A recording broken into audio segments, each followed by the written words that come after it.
Então, pessoal, bom dia mais uma vez, para quem eu não tinha falado. A partir de agora, a gente vai estar dando início à nossa aula. O tema de hoje é a análise de um novo tipo textual, que é a dissertação escolar. Nós estaremos dando início à apostila 2. Então, se você ainda não se preparou, vou pedir para você pegar a sua apostila 2, abrir lá na página 2, para a gente estar iniciando esse novo tipo de texto. O último tipo de texto que nós tínhamos visto, na verdade, eram textinhos, né, que apareciam aí com o objetivo de passar pequenas informações, ou humor, ou provocar o riso, que eram cartoon, charge e meme. Hoje nós vamos começar um novo tipo de texto, uma nova tipologia textual, que eu diria para vocês que é uma das mais importantes da vida de vocês com relação aos estudos. Por quê? A dissertação escolar é o tipo de texto que é cobrado nos concursos, é o tipo de texto que é cobrado no Enem, é o tipo de texto que é cobrado nas universidades, nas faculdades, por aí. Ela é chamada de dissertação ou argumentação. A gente vê a dissertação escolar porque nós vamos começar com a base, aquela que a gente aprende na escola, que tem o roteirinho que a professora passa, mas que já vai te direcionar para as próximas dissertações que vocês farão. Então, nós já estamos, desde hoje, nos preparando para o Enem daqui a alguns anos, vamos dizer assim, tá bom? A dissertação escolar. Para a gente iniciar, tem uma perguntinha aí, ó. Qual é a sua opinião? Muitas vezes a gente se depara com essa pergunta. Quando alguém está discutindo, por exemplo, sobre política, economia, religião, sobre um fato que aconteceu, ou, por exemplo, eu digo assim, exploração infantil, exploração do trabalho infantil. Qual a sua opinião sobre isso? O que eu estou querendo no momento que eu peço a sua opinião? Que você se posicione. Não é só sim ou não, a favor ou contra, mas se posicione argumentando, ou seja, dissertando. Quando a gente ouve assim, do pai ou da mãe a seguinte resposta: não pode. Qual é a pergunta que a gente faz? Por que não pode? Mãe, posso ir na festa? Posso ir em tal lugar? Posso sair hoje à noite? Não. Aí a gente pergunta: por que não? Por que não? Quando é a mãe, a gente ouve assim, né? Porque sim e acabou. Aí, às vezes, você ouve, por que não ou porque sim não é resposta. Tem que ter uma explicação, uma argumentação. Ou seja, só dizer sim ou não não demonstra seu posicionamento. Você precisa dizer, sou de acordo, sou a favor e por quê. A dissertação escolar, ela vai nos levar a discutir, a definir, a aprendermos como devemos nos posicionar diante dessas coisas, diante dessas perguntas, desses questionamentos. Por isso, qual é a sua opinião? Será daqui para frente uma perguntinha-chave para a gente que terá que ser respondida. Então, começando, lá na página 2 da apostila, a primeira coisa que aparece para a gente é essa imagem aí. E aí lá no alto pergunta assim, qual a sua opinião? E o autor, ele lançou para a gente essa imagem. Vamos fazer primeiro uma análise da imagem.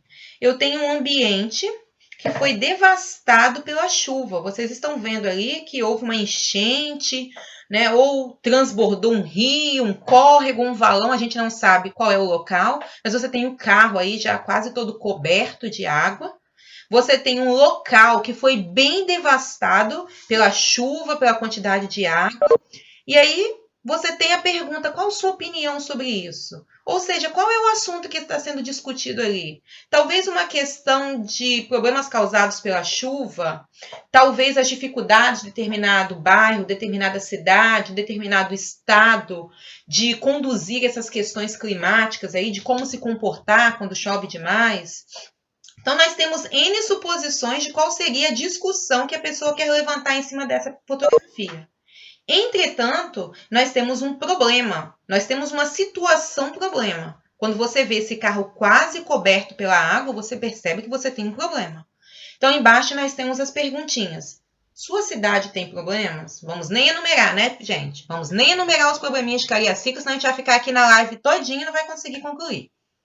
Qual é o pior deles na sua opinião? Observem como que o autor direcionou, na sua opinião. Por quê? Para mim, o problema maior de Cariacica pode ser falta de atendimento médico. Talvez para Arthur seria a falta de coleta de lixo. Talvez para a Júlia a falta de saneamento ambiental, de saneamento básico no geral.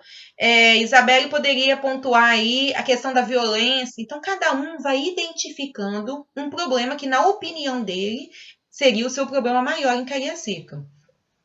Quando a gente pensa em problema, a gente precisa pensar em apontar o problema, mas também oferecer uma solução. Qual seria uma forma de resolver? Só dizer tá errado ou o problema é esse não funciona. Qual é a solução que você vai apresentar? Então, toda vez que vocês pensarem no problema, pensem também numa solução, numa proposta aí do que pode ser feito para resolver. Outra coisa, geralmente os problemas parecem assim, não tem solução, eu não sei o que fazer, é impossível resolver, mas você pode propor ideias para se buscar uma solução. Por exemplo, isso aqui não cabe a mim como moradora, mas cabe a quem? A um vereador, cabe ao prefeito, cabe ao governador. Então, o que nós podemos fazer enquanto moradores? Vamos nos reunir, vamos fazer abaixo-assinado, vamos fazer protestos, manifestos.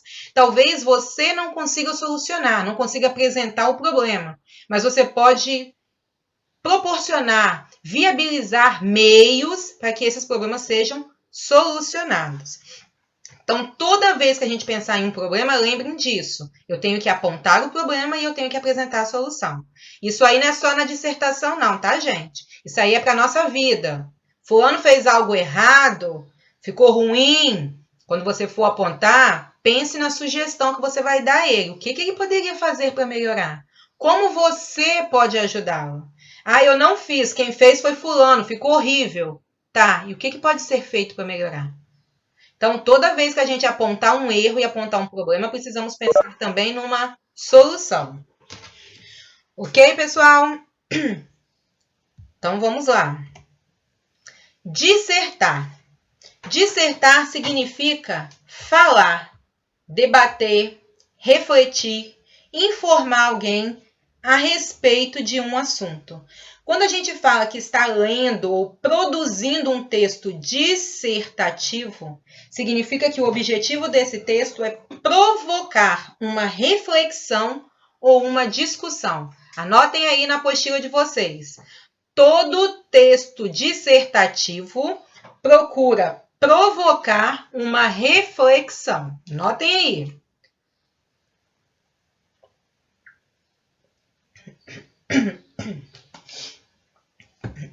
Então, dando continuidade.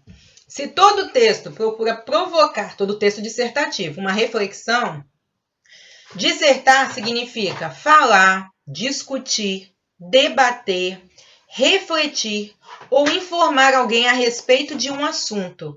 Mas não é só informar, é uma informação que vai enviar para a pessoa momentos de reflexão, apontamentos que buscam levar ao debate, que buscam levar informação de forma a despertar um posicionamento no leitor ou no ouvinte. Oi? Pessoal, por favor, feche o microfone.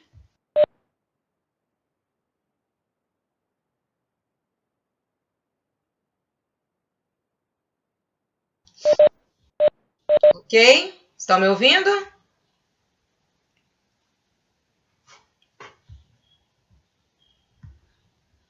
Então, vamos lá, continuando. A dissertação ela é um texto que vai se estruturar em parágrafos. Então, é importante destacar que nós vamos ter bem marcadinhos os parágrafos, né? Começam no início da linha, vai até o final. A marca para a gente da organização da dissertação é isso aí, os parágrafos. Com relação aos aspectos qualitativos, a dissertação ela vai compreender a capacidade do autor de expor, refletir, analisar, interpretar textos, informações e opiniões a respeito de um determinado tema. Observem que não é só dizer, vamos produzir um texto dissertativo. Quando eu coloco para vocês, hoje nós vamos produzir um texto dissertativo e eu trago um tema, como, por exemplo, que eu citei anteriormente, exploração do trabalho infantil. Olha só o que eu estou querendo que vocês façam. Primeiro, Exponham sobre o assunto. O que é a exploração do trabalho infantil? Segundo, reflitam como ele atinge a sociedade. Pessoal, vou pedir mais uma vez, quem está com o microfone ligado, por favor, desligue o microfone. Senão vocês atrapalham. Tem algumas pessoas que ainda estão com o microfone ligado. Ok? Continuando, então. Quando eu proponho o tema para vocês, eu quero que vocês discutam, né, exponham o assunto, reflitam sobre o assunto, analisem, interpretem fatos, informações, opiniões. Vamos supor, eu lanço para vocês o seguinte, vamos falar sobre a exploração do trabalho infantil. O que é, afinal de contas? O que é considerado trabalho infantil? O que diz a lei sobre trabalho infantil? Onde a gente vê muito essa exploração do trabalho infantil? Geralmente, quem são as pessoas que praticam esse trabalho infantil? Qual é a idade das crianças que são exploradas? Outra coisa, o que dizem reportagens, fatos, pessoas que pesquisam sobre o assunto, pessoas que conhecem, né, esse assunto. Então, quando a gente pega um tema para dissertar, é necessário que tudo isso venha à nossa mente, que tudo isso venha à nossa memória. O que eu conheço sobre o assunto? Nossa, a professora pediu para falar sobre trabalho infantil, não sei nada. O que eu tenho que fazer? Pesquisar, procurar ler, discutir, procurar pessoas que pesquisaram sobre o assunto, procurar pessoas que falam, que entrevistam sobre o assunto. Então, vocês precisam estar por dentro do assunto para, a partir daí, poder discutir. Por isso que a gente diz que os fatos precisam ser interpretados. E, a partir daí, você vai colocar a sua opinião.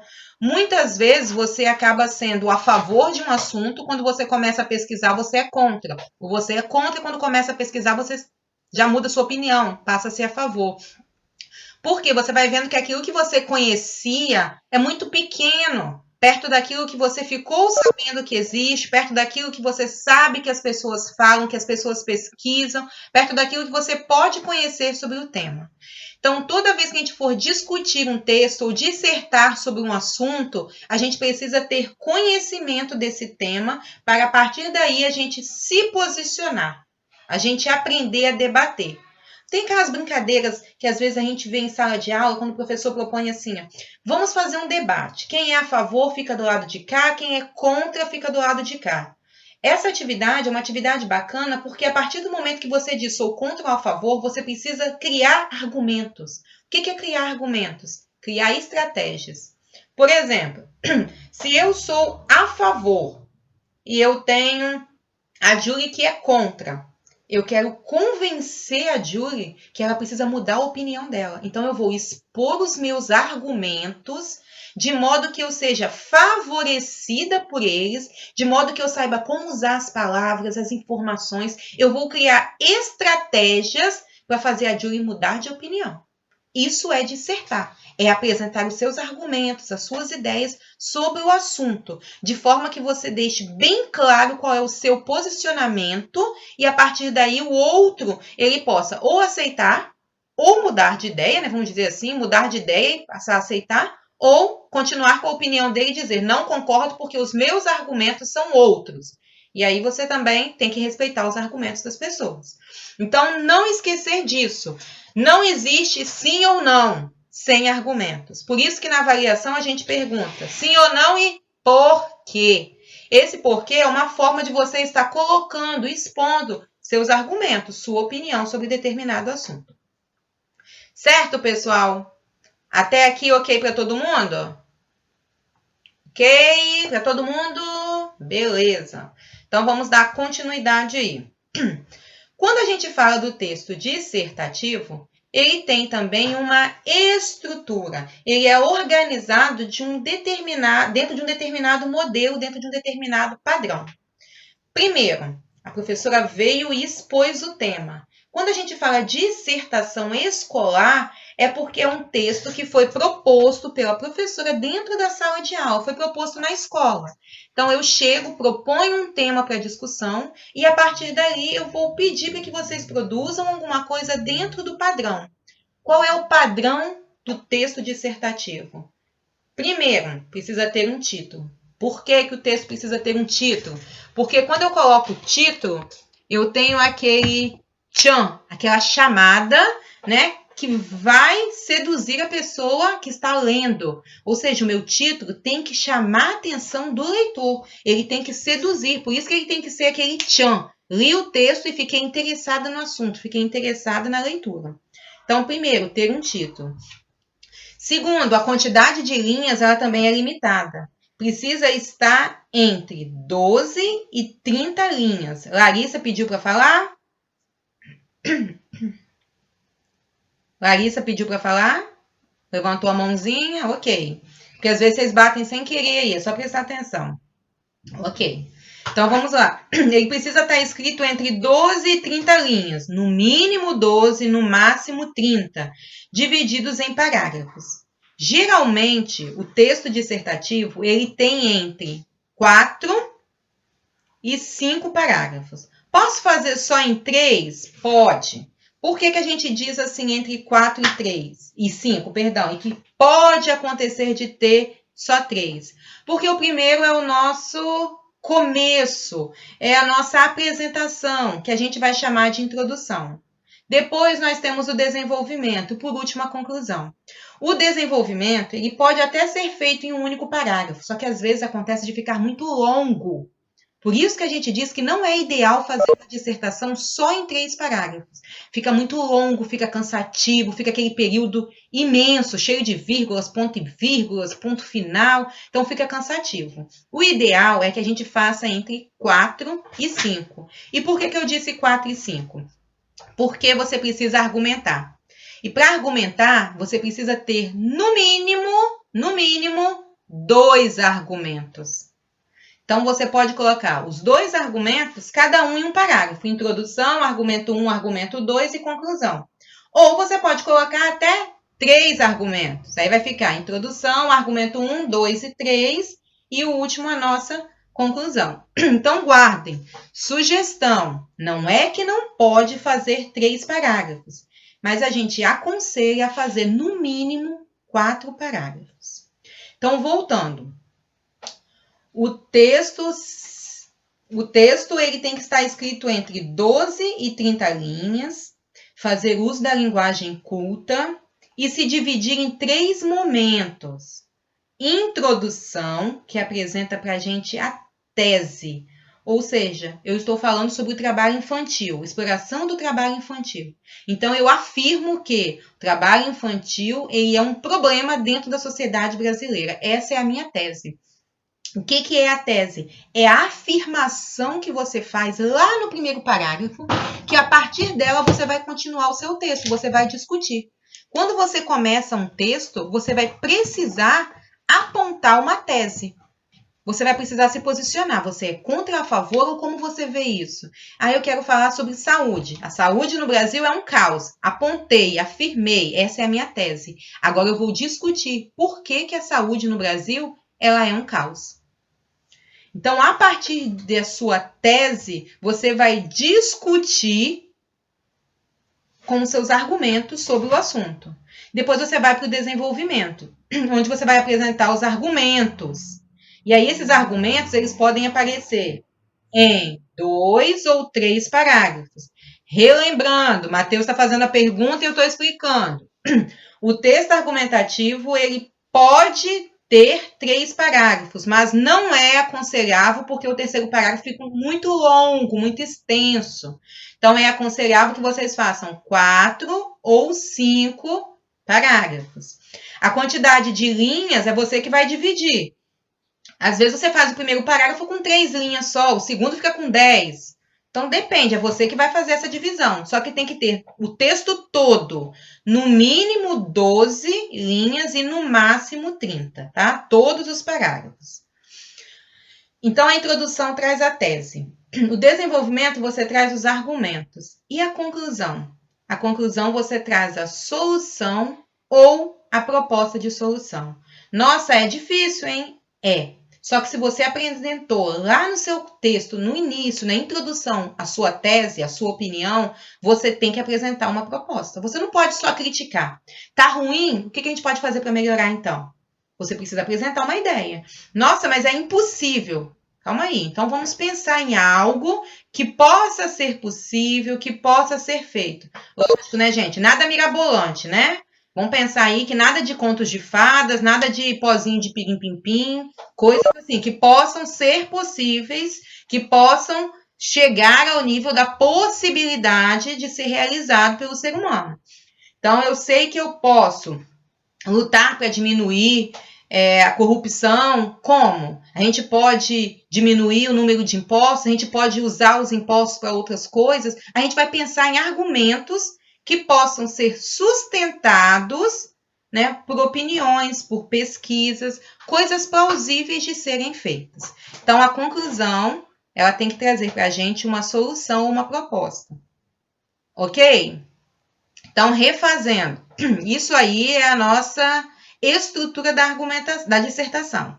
Se você não teve tempo de copiar, não tem importância. Depois essa aula vai ficar gravada, você pode ir lá fazer, né, assistir novamente e fazer suas anotações. Então, esses elementos que eu coloquei aqui são os elementos necessários para que a gente possa estar entendendo o que é, na verdade, o texto dissertativo e o que vai precisar aparecer no texto dissertativo. Ok, Luan, já peguei sua mensagem aqui, tudo bem. Luan está com um pouquinho de dificuldade. Larissa, observa aí que você está chamando toda hora. Você quer falar? Toda hora sua mãozinha chama aqui dizendo que você quer perguntar. Ok? Então, vamos dar continuidade.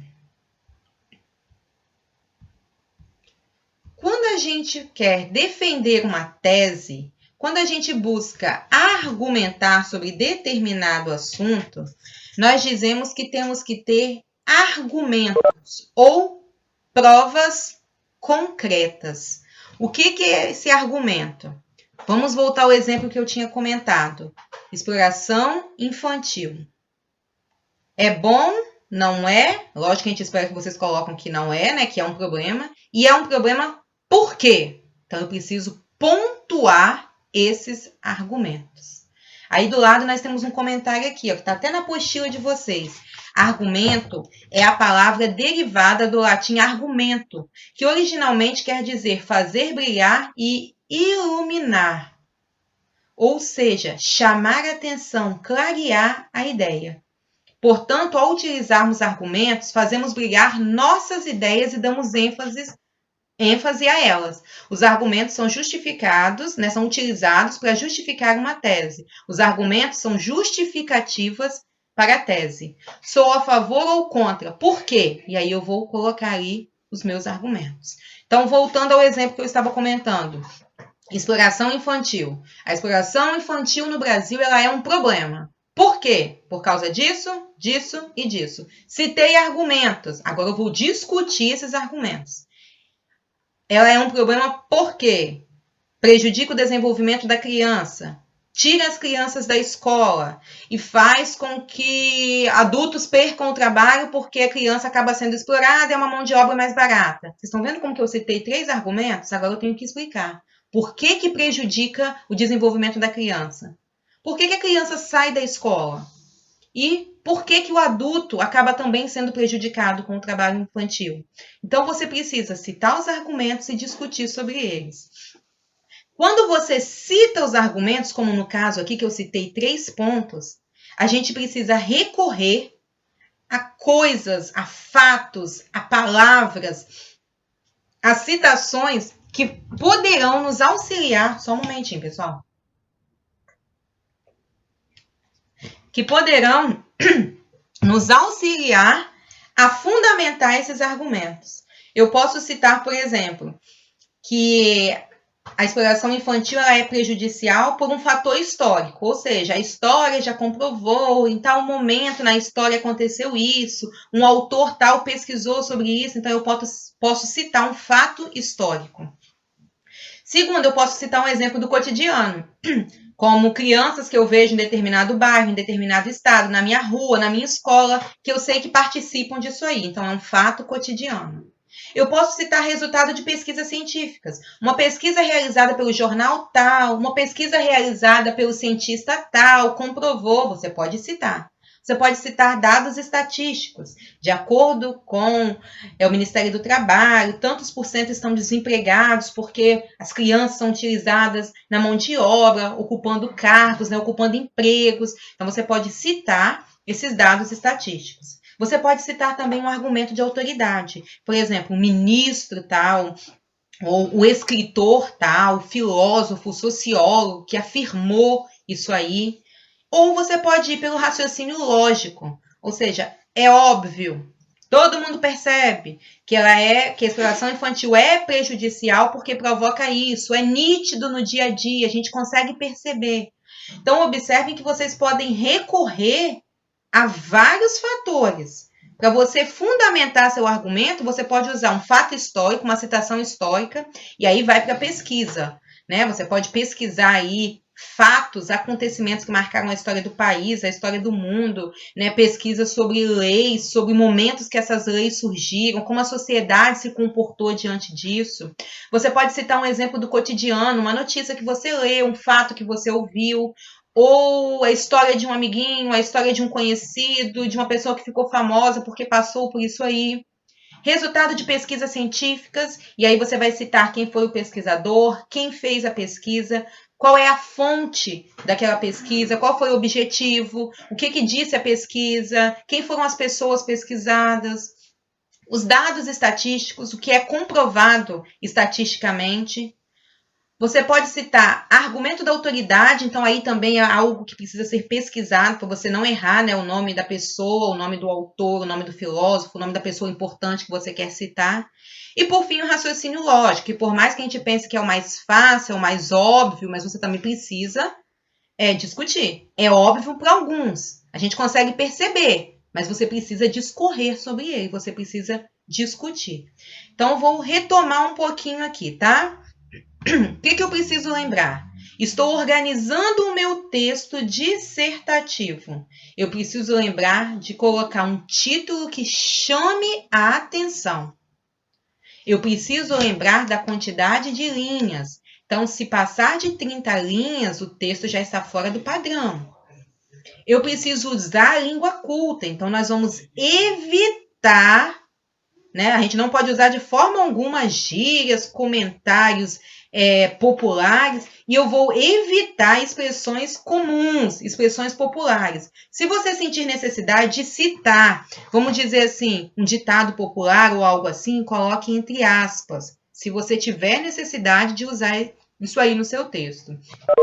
Eu preciso lembrar que eu preciso ter uma tese lá no primeiro parágrafo e que eu preciso discutir essa tese com argumentos que vão estar baseados naqueles elementos que nós acabamos de dizer, né? Argumentos de autoridades, fontes, e eu preciso apresentar uma proposta ou uma solução para aquilo que eu estou criticando.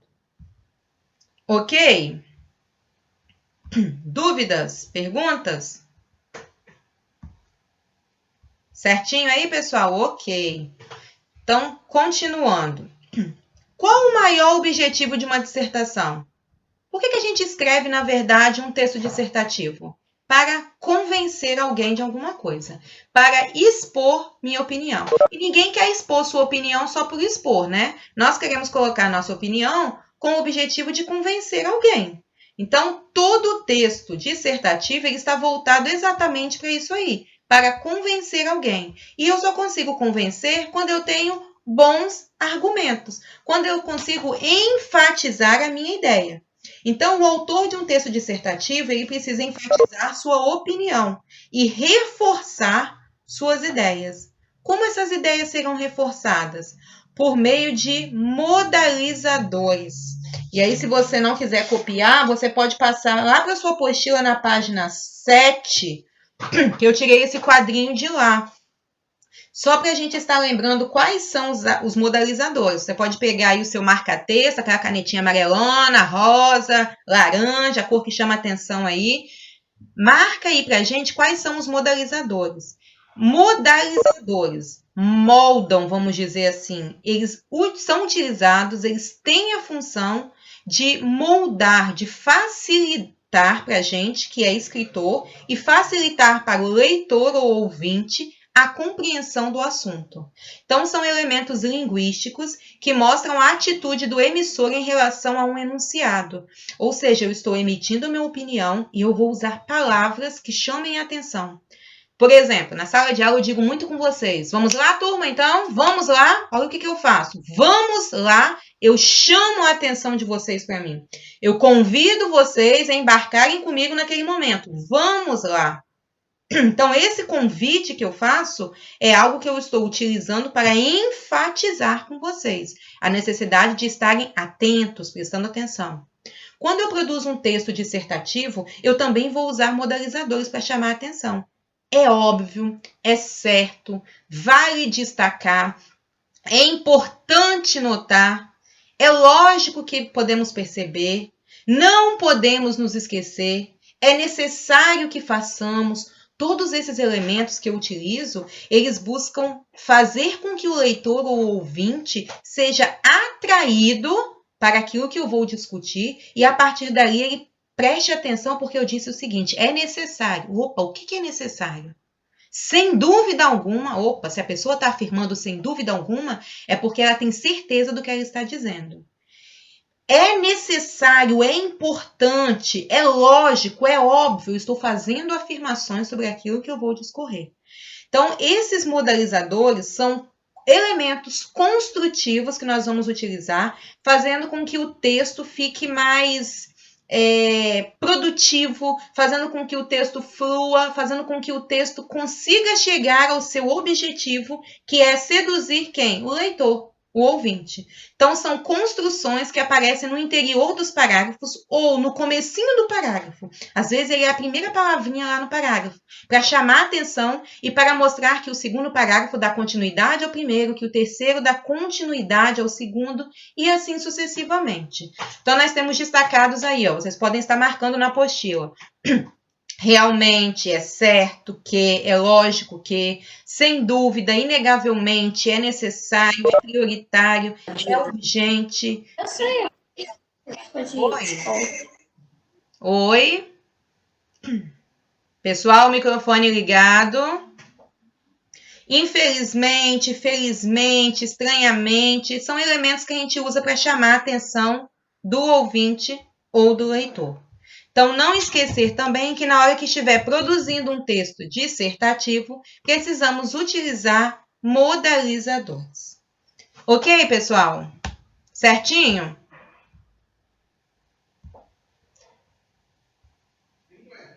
Tem algumas pessoas que ainda estão com o microfone ligado, né? Então, vamos lá. Para a gente dar continuidade aqui, nós vamos analisar o texto que está lá na página 3. E aí, agora eu preciso que todos vocês acompanhem comigo. Página 3, em mãos, lápis para anotações e o marca-texto para a gente estar destacando os elementos que compõem esse texto dissertativo. Ok? Quem não estava preparado aí, se organize, lápis em mãos e marca-texto para estar pontuando.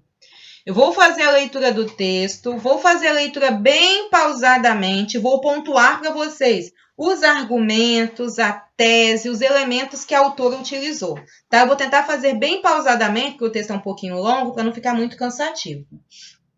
Então, esse texto que apareceu aqui diz para a gente lá na página 3 que foi uma dissertação escolar que recebeu nota 1000 no Enem de 2014. Ou seja, foi um texto considerado perfeito para a banca, porque ele trouxe argumentos, ele trouxe exposição de ideias, considerado texto nota 10, né? Nota 1000 no caso.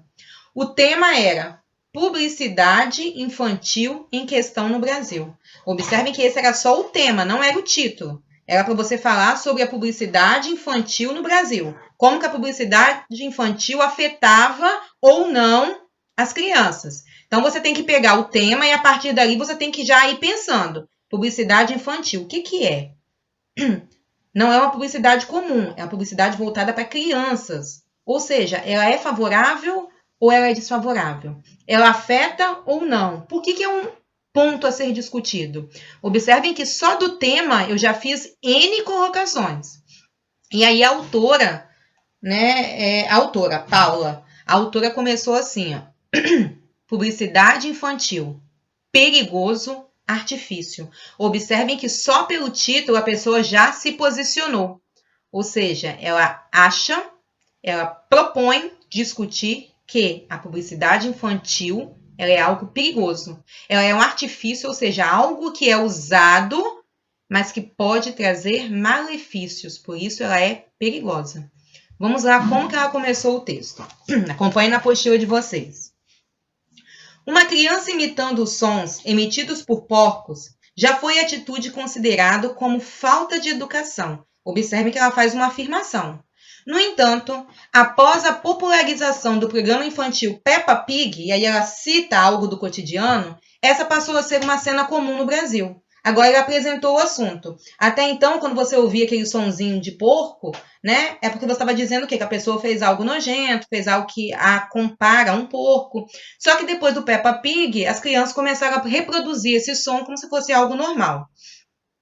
O desenho animado sobre uma família de porcos falantes não apenas mudou o comportamento dos pequenos, como também aumentou o lucro de uma série de marcas que se utilizam do encantamento infantil para impulsionar a venda de produtos relacionados ao tema. Olha a opinião da pessoa já aqui. Até então, a ideia de porcos, de imitar porcos, era algo ruim. Só que Peppa Pig veio e mudou isso aí. Agora as crianças querem usar roupinhas com estampas da Peppa Pig, querem reproduzir as falas da Peppa, querem imitar o som dos porquinhos. Então, a marca, né, a criação, a criadora do produto, né, a criação dessa imagem, desse desenho, veio para modificar a ideia que se tem. E aí agora a autora apresenta a tese. Peppa é apenas mais um exemplo de poder que a publicidade exerce sobre as crianças. Então, vocês podem marcar aí, passar o marca-texto nesse comentário aí, ó. Peppa é apenas mais um exemplo de poder que a publicidade exerce sobre as crianças. Qual é a tese dela? Mostrar que algumas publicidades exercem poder, influência sobre as crianças. E a partir daí ela vai começar a discutir. Observem que nós temos aqui 2 parágrafos argumentativos. Ou seja, provavelmente ela vai apresentar 2 argumentos para a gente. Vamos começar o segundo parágrafo. Os nazistas já conheciam os efeitos de uma boa publicidade. Esse é um fato histórico. Podem marcar aí. Observem que ela começou o seu argumento com um fato histórico. Ela citou os nazistas, lá na época da Segunda Guerra. Então, ela diz, os nazistas já conheciam os efeitos de uma boa publicidade. 2 pontos, ela vai explicar. São inúmeros os casos de pais delatados pelos próprios filhos, o que mostra a facilidade com que as crianças são influenciadas. Então, apresentei aqui o que nós chamamos de argumento com fato histórico. Essa vulnerabilidade, agora ela continua discutindo, é maior até os 7 anos de idade, quando a personalidade ainda não está formada. Muitas redes de lanchonetes, por exemplo, valem-se disso. Opa, ela citou novamente mais algum fator importante. Ela pegou um exemplo do cotidiano para confirmar o seu argumento. Ela citou as redes de lanchonetes, algo comum, algo do dia a dia. Então, ela utilizou não só um fato histórico, o exemplo dos nazistas, como um fato do cotidiano também.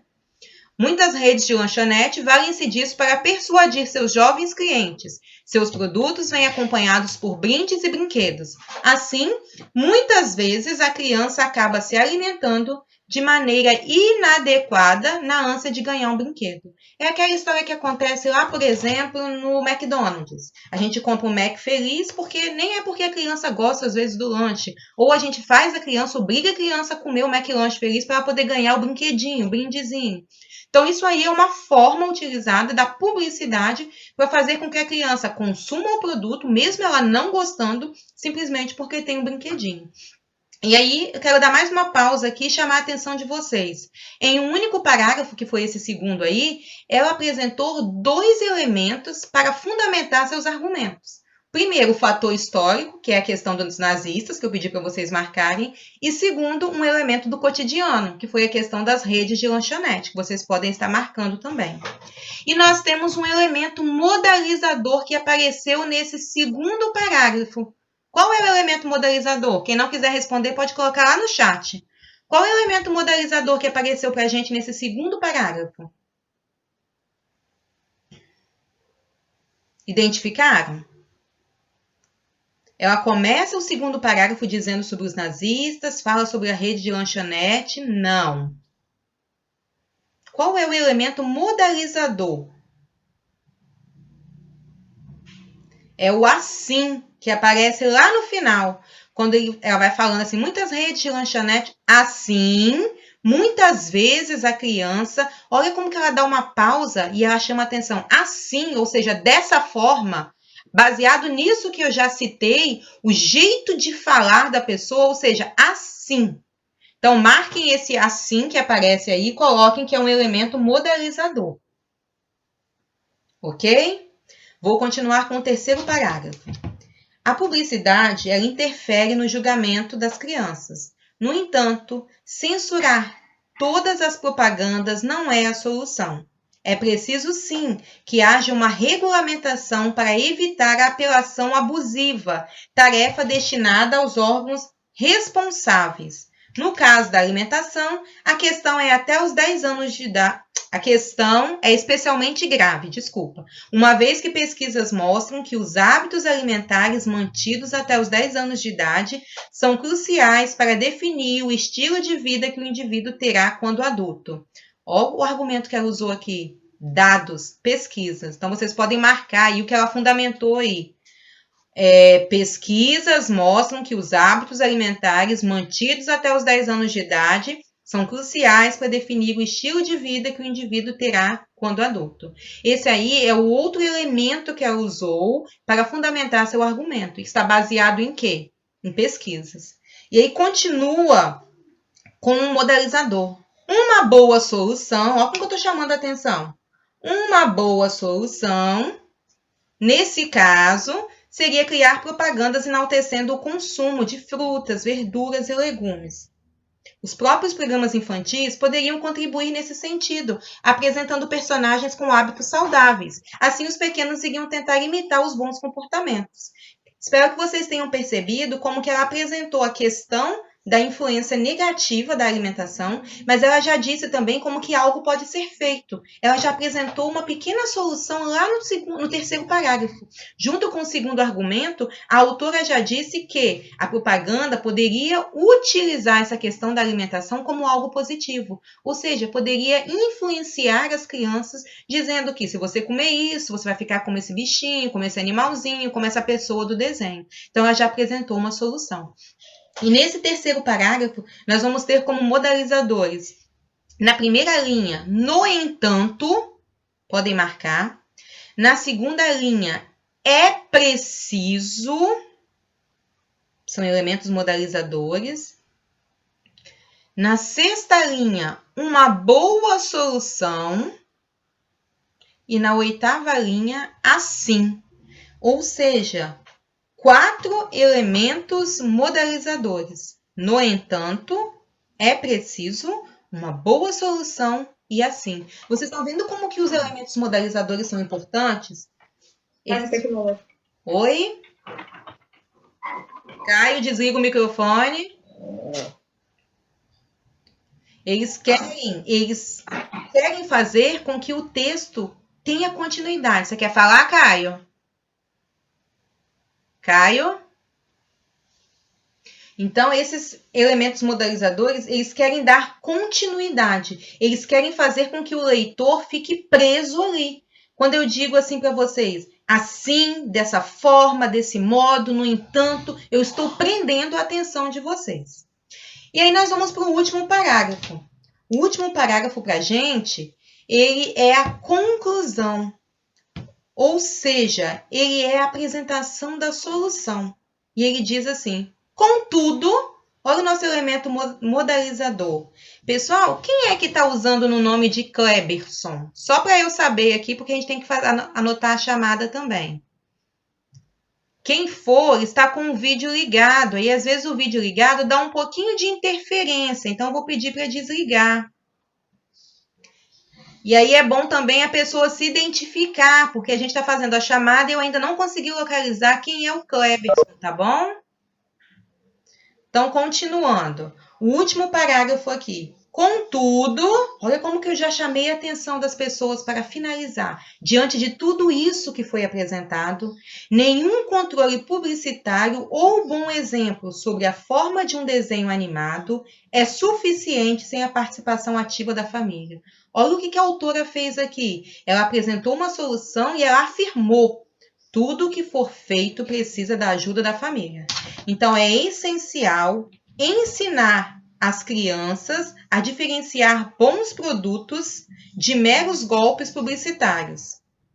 Portanto, em se tratando de propaganda infantil, assim como em tantos outros, a educação vinda de casa é a melhor solução.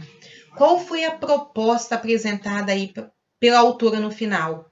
Ela disse que tudo isso pode ser resolvido, tudo isso será resolvido se a família se empenhar mais, se a família estiver preocupada em fazer o seu papel, que é o quê? Selecionar o que a criança está assistindo, observar a influência que esse desenho, esse programa está tendo sobre a criança, observar se isso é algo positivo ou negativo. Então, é necessário que eu apresente uma solução. E a solução apresentada aqui é a parceria da família nesse processo aí. A publicidade, ela é necessária, ela vai aparecer, porque todo mundo precisa divulgar o seu produto, só que ela não pode ser algo perigoso. Ela não pode ser algo que apresente problemas, que possa influenciar negativamente a vida de alguém, sobretudo a vida de uma criança.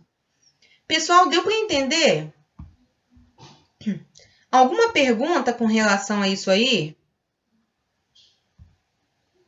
Eu espero que tenha ficado bem claro para vocês, porque eu fiz essa análise pedacinho por pedacinho do texto. Eu espero que tenha ficado bem claro para vocês como se compõe aí o que a gente vai chamar de texto dissertativo. Ok? Se vocês não anotaram ali, depois vocês estejam atentos para estar anotando e observando aí quais são os elementos que compõem esse texto dissertativo. Mateus, já vou deixar você falar e vou encerrar a gravação. Não precisam sair, tá, pessoal? A aula termina 10h20, mas ainda temos uns minutinhos. Só um momentinho.